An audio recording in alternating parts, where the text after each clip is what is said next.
और मैं first time इधर साइड को मतलब ऐसे पूरा रहने आई हूँ कि मेरी पोस्टिंग इधर साइड को हुई है। तो क्या नाम है मतलब पहले तो मेरे को बहुत वो था कि मतलब मैं हमेशा देहरादून में रही हूँ तो यहाँ पे एडजस्ट हो पाऊँगी नहीं हो पाऊँगी ऐसा कि मतलब। तो लेकिन अगर यहाँ जब मैं यहाँ आई तो मेरे को बहुत अच्छा लगा। मेरे को लगा कि नहीं वहाँ से भी काफ़ी अच्छा इधर है, अगर यहाँ रहूँगी तो अच्छा है मतलब। और उसके बाद मतलब मेरी पूरी पढ़ाई जो है वहीं से भी 12th के बाद BA भी MA भी फिर उसके बाद B.Ed भी सब देहरादून से हुआ है।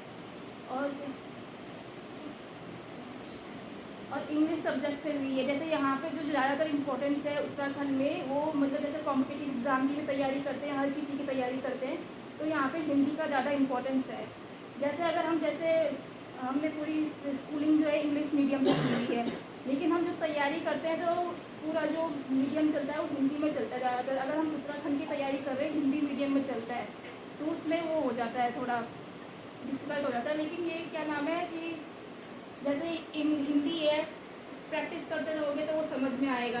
किसी भी चीज़ की बात हो, सब्जेक्ट की बात है, अगर तुम प्रैक्टिस करते रहोगे पढ़ते रहोगे तो वो इजी बन जाएगा, वो हार्ड नहीं रहेगा। वैसे ही इंग्लिश की बात है, अगर तुम पढ़ते रहोगे, क्योंकि यहाँ पे जो होता है बच्चे जो है इंग्लिश में ज़्यादा वो इंटरेस्ट नहीं लेते हैं, इसलिए उनको वो चीज़ क्या है हार्ड लगती है।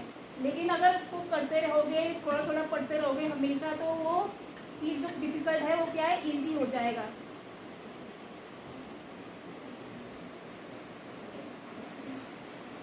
और जो अभी जो मेरा सब्जेक्ट है इंग्लिश है और SST है। जैसे हम स्कूल में होते हैं SST के सब्जेक्ट होते हैं 4 होते हैं, हिस्ट्री ज्योग्राफी पॉलिटिकल और इकोनॉमिक्स। लेकिन स्कूल में ये होता है कि हम SST सब्जेक्ट में इंटरेस्ट लेते ही नहीं है। वो हमारे लिए क्या हो जाता है कि बोरियत सब्जेक्ट ऐसे बोलते हैं कि मतलब बहुत, क्योंकि वो समझने वाला सब्जेक्ट नहीं है, वो क्या है याद करने वाला सब्जेक्ट होता है, उसको याद करना पड़ता है।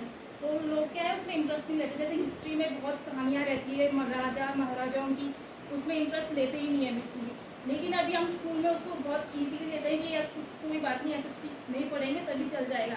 लेकिन अगर जब हम गवर्नमेंट एग्ज़ाम की तैयारी करते हैं तो हम देखते हैं कि ज़्यादातर सब्जेक्ट जो है वो SST ही आता है।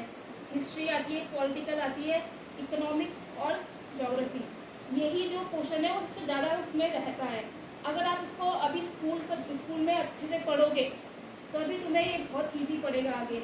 लेकिन अगर अभी नहीं पढ़ोगे तो बाद में बहुत डिफ़िकल्ट पड़ जाएगा और फिर नहीं कर पाओगे, मतलब तब उस समय लगता है कि नहीं होगा हमसे।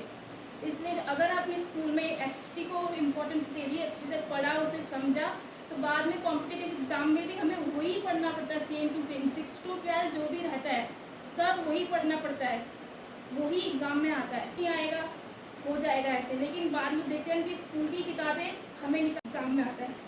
वैसे ही हिंदी का भी इम्पोर्टेंस बहुत ज़्यादा है। वहाँ पे हिंदी भी जैसे ग्रुप C की तैयारी कर रहे हैं हम, पुलिस का एग्ज़ाम देंगे, किसी का भी मतलब वहाँ पे 21 मार्क्स की तो हिंदी भी आती है। और SST इसका बहुत इम्पोर्टेंस है। इसलिए ये बोलना चाह रहे हैं मतलब स्कूल में जो SST सब्जेक्ट है उसको ऐसे ही ना लें, उसको बिल्कुल बहुत अच्छे से पढ़ें, मतलब बहुत अच्छे से पढ़ें, तभी आपको आगे जो है उसमें इंटरेस्ट रहेगा, अच्छे से पढ़ पाओगे, याद रहेगा और पेपर में वो अच्छे से कर पाओगे। इसलिए फिर सिलेक्शन भी उसी फील्ड में फिर अच्छे से होगा। बहुत